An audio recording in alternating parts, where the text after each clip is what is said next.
నేను ఫలానా చేయాలని చెప్పి వ్యతిరేకంగా పోతుంటే మన దగ్గర మనల్ని పక్క కూడా రాలేదు.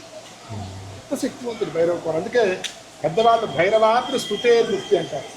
భైరవ కోన అని చెప్పి మనసులో అనుకుంటే ముక్తి కలుగుతుంది.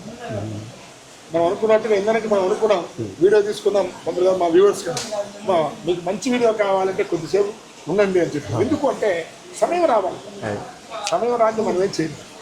అలా భైరవ కోనలో అందరూ ప్రత్యేకత. ఈ శిలల మీద మనం నిలబడి మాట్లాడుకున్నామంటే మనం ఎప్పుడో చేసుకునేటువంటి అదృష్టం. పెద్దవాళ్ళు ఇచ్చారు మా భాగ్యం మనం. లేకపోతే మనం ఎవరు ఇక్కడ భారతదేశంలో మహత్తరమైనటువంటి క్షేత్రాలు దేవగుడుగా ఉండేటువంటి క్షేత్రం భారతదేశం. భారతదేశంలో మనం జన్మించడము, ఇలాంటి మహాసంపదలు కూర్చొని మనం మాట్లాడమంటే ఎంతో అదృష్టం. భైరవ కోన క్షేత్రము 4 శాఖాలు ఇక్కడ పర్యవేక్షణ.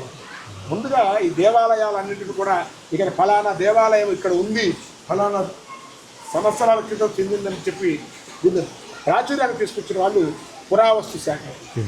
తర్వాత కొద్ది రోజుల్లోనే కాలభైరవ హోమాలు మొదలు పెడుతున్నారు క్షేత్రంలో.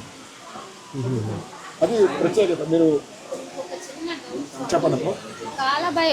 అంటే ఇందాక ఒక పంతులు గారు అన్నారు కాలభైరవ కాదండి బాలభైరవ అని.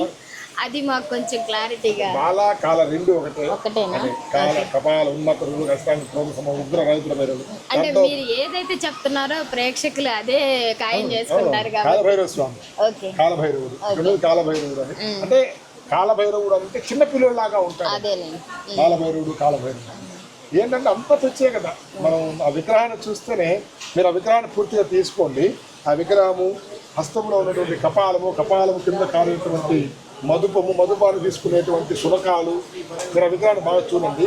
దరిదాపు ఎక్కడ కనిపించదు అలాంటి విగ్రహం. ఎంత పెద్ద విగ్రహం అలాంటి విగ్రహం కనిపిస్తుంది. చాలా బాగుంటుంది. ఎడమ చేతిలో కపాలం ఉంటుంది, కపాలం కింద మధుపం అంటే అది రక్తం కారుతూ ఉంటుంది. దాన్ని తీసుకుంటూ ఉంటాయి శునకాలు. ఇట్లా ప్రత్యేకమైనటువంటి ఇది భైరవ. అందువల్ల చూడండి భైరవ కోన రాబోయేటువంటి కాలంలో కాలభైరవ హోమాలు, రుద్రహోమాలు జరుగుతుంది. అవన్నిటి కూడా దేవస్థానం దాన్ని నెట్లో పెడుతుంది, ఆన్లైన్లో పెట్టి దాన్ని ప్రాచుర్యం మీడియా ద్వారా మీడియా వాళ్ళు ఎక్కువ. లేకపోతే చాలా మంది చేరాలి. మేము ఎంతమంది చెప్పగలుగుతాం? మేము 100 మంది చెప్తాం, లేదా 1000 మంది చెప్పగలుగుతాం. మీరు 1,00,000 మంది చెప్తారు. అందువల్ల అది కూడా చాలా గొప్ప విశేషం. శివ సంకల్పం ఖచ్చితంగా చాలా ఉన్నాయి. మీరు 105 శివలింగాలు ఉన్నాయి. 8 శివలింగాలు ప్రధానమైన చిన్న చిన్న శివలింగాలు మొత్తం 100 అలాంటివి. అన్నీ చూడండి, చూపించండి మీ వ్యూవర్స్.